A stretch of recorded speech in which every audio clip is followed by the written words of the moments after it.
Bonjour à tous, bienvenue sur la chaîne Vive. Aujourd'hui nous allons vous parler de ce Hyundai Kona en version 39 kWh, couleur jaune acide. Nous allons tout vous expliquer sur ce véhicule, comment il fonctionne, comment il se recharge, de quel équipement il est constitué, est-ce qu'il tient bien la route, et la question principale, est-ce que ça vaut le coup de passer en électrique?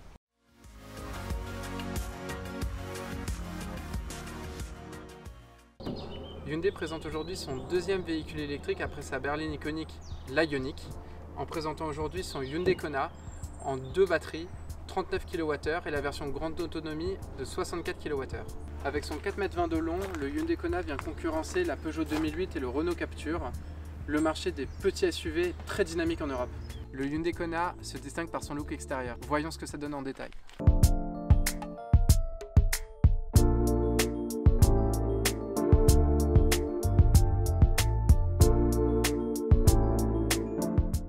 La Hyundai Kona a un style dynamique que l'on peut apercevoir directement au premier abord en la regardant. Elle se discerne notamment avec des phares à deux étages, ceux à diurne, ceux à LED. Ensuite, on va surtout remarquer cette calandre pleine, qui se distingue notamment par ici l'aspect de la recharge.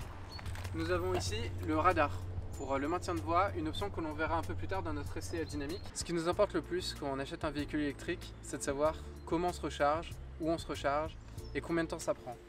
La Hyundai Kona, en appuyant sur cette trappe, nous permet d'ouvrir le compartiment pour se recharger. Avec un indicateur de la batterie ici sur le côté, on va pouvoir se charger à domicile par une wallbox en 7 kW, par une prise de type T2.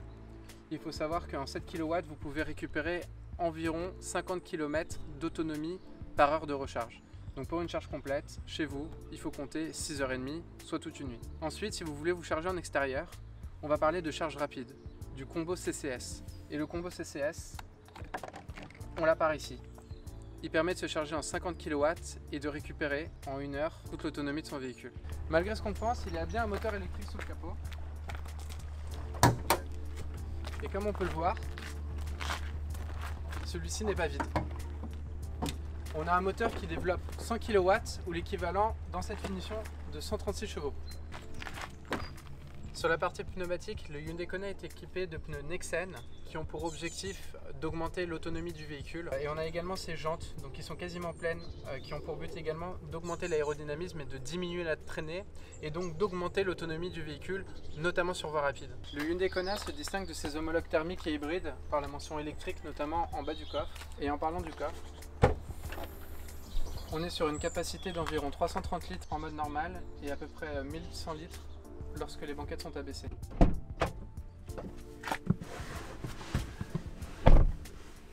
Bienvenue à bord de ce Hyundai Kona. Alors il y a vraiment une conclusion qui me sort au premier abord quand je rentre dans ce véhicule.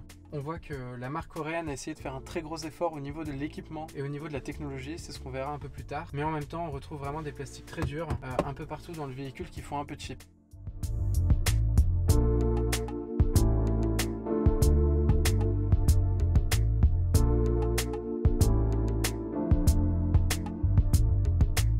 Au niveau de la console, on va retrouver trois éléments principaux. Le premier, l'écran central de 8 pouces, tactile, qui permet de récolter donc toutes les informations du véhicule en termes de navigation, de radio, de médias, etc. Et notamment celle sur l'information du Kona en termes de consommation énergétique. En dessous, on va retrouver donc l'aspect climatisation et chauffage sur lequel on va avoir une petite particularité avec ce bouton Driver Only qui permet d'activer la climatisation ou le chauffage uniquement sur le conducteur. Ça permet notamment d'économiser de l'énergie lorsqu'il n'y a personne dans le véhicule à part celui qui conduit. Pour continuer sur la console centrale, on va retrouver donc l'aspect branchement multimédia pour son téléphone portable avec la particularité de pouvoir brancher son téléphone en sans fil avec la technologie Qi. Ensuite, on va avoir ici la boîte de vitesse avec également à droite des porte-gobelets, le frein parking. Après, tout ce qui concerne donc les sièges et les modes de pilotage. Donc, on va retrouver trois modes de pilotage sur ce véhicule: éco, confort ou sport. Et enfin, nous avons ici un très grand rangement pour pouvoir mettre différentes choses. Au niveau du poste de pilotage, On va avoir d'abord l'affichage tête haute, placé en haut, qui est vraiment très pratique et très bien fait. Ensuite, on va avoir cet écran de 7 pouces, donc sur lequel on va avoir le renseignement de l'autonomie restante du véhicule. Et tout à droite, la barre d'indication du pourcentage de batterie qui nous reste. Au niveau du volant, donc on a un volant qui est très agréable en cuir et assez petit. Donc on se retrouve sur un petit SUV, ça fait partie du style. Et on va retrouver 2 palettes au volant derrière. Vous allez me dire à quoi ça sert étant donné qu'on est sur un véhicule électrique, il n'y a pas de vitesse. Et bien celle-ci, elle joue sur l'intensité du frein régénératif qui permettent de prolonger l'autonomie de la batterie. On va retrouver 3 niveaux, un niveau faible et un niveau très élevé qu'on va retrouver par défaut sur le mode économique. Et maintenant, c'est parti pour l'essai dynamique de la Hyundai Kona.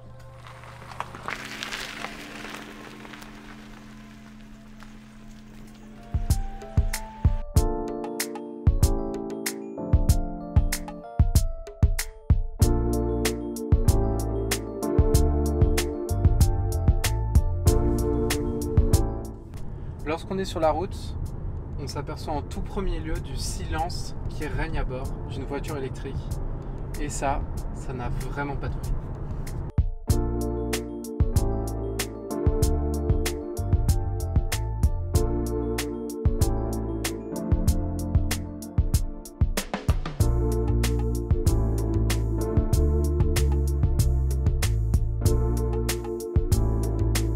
À ce propos, sur le Hyundai Kona, on a toutes les informations énergétiques centralisées au même endroit.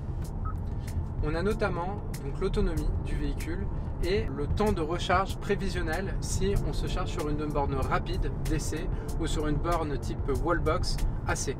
Et lorsque l'on clique sur la partie autonomie, nous avons tous les renseignements sur notre consommation électrique actuelle. On ne retrouve ça que sur ce véhicule.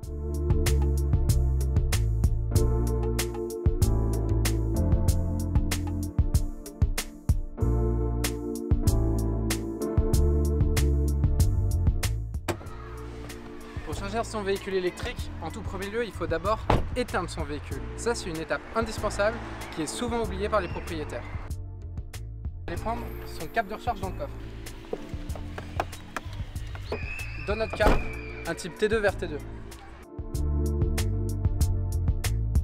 La deuxième étape va être de brancher son véhicule. Donc ici en type T2, nous allons brancher la prise mâle sur la prise femelle. Et comme on peut le voir, le câble tient en place. La troisième étape consiste à se rapprocher de la borne, à badger. Ensuite, à déverrouiller la porte, brancher notre câble, l'enfoncer bien au fond et ensuite verrouiller notre porte. À ce moment-là, la borne est occupée, elle passe au bleu et notre véhicule commence la charge. A few moments later. Quand vous avez récupéré assez d'autonomie, badgez, récupérez votre câble, déverrouillez votre véhicule pour pouvoir libérer le câble de recharge côté véhicule. Et ensuite, il n'y a plus qu'à reprendre la route. La voiture a une conduite assez ferme avec des suspensions qui ne sont vraiment pas souples. On le ressent pas mal au niveau des dodanes. On aurait pu souhaiter un confort de conduite qui soit un peu plus agréable. On a l'impression que la conduite elle est notamment plus sportive que confortable. Ça doit être encore plus difficile pour les passagers à l'arrière. Hop!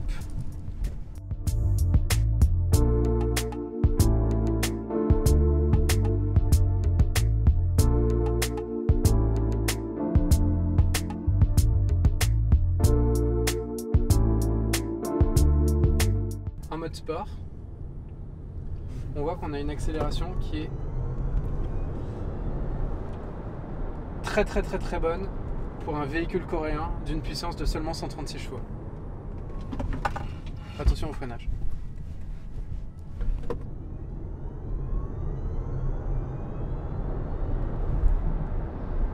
Donc on entend bien ce petit bruit à bord du moteur électrique qui s'active. C'est vraiment pas pour nous déplaire, je trouve que ça apporte du caractère vivant au véhicule. On a toujours l'impression que sur un véhicule électrique, on a une voiture sans bruit. Au final, là, on a quand même une connexion avec la voiture et donc un plaisir de conduite. Affiché à 37 600 € plus le bonus écologique de 6 000 €, donc un prix de revient autour des 31 000 €, le Hyundai Kona a sa batterie garantie 8 ans ou 200 000 km.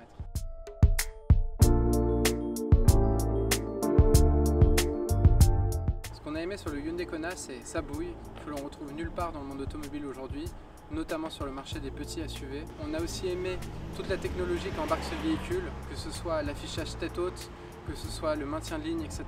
On a aussi aimé que le véhicule soit très économe et qu'il respecte les valeurs annoncées par Hyundai, notamment sur l'autonomie annoncée de 289 km en cycle WLTP. On a moins aimé la qualité de finition, le coffre qui était un peu limité au niveau du stockage. Après, on mettra en avant tous les avantages d'un véhicule électrique, à savoir 2 € les 100 km pour votre coût en électricité lors de la recharge, le stationnement, donc la quasi-intégralité du territoire français, et également ce silence à bord, on ne reprendra pas assez, mais qui est tellement agréable, vraiment c'est fantastique.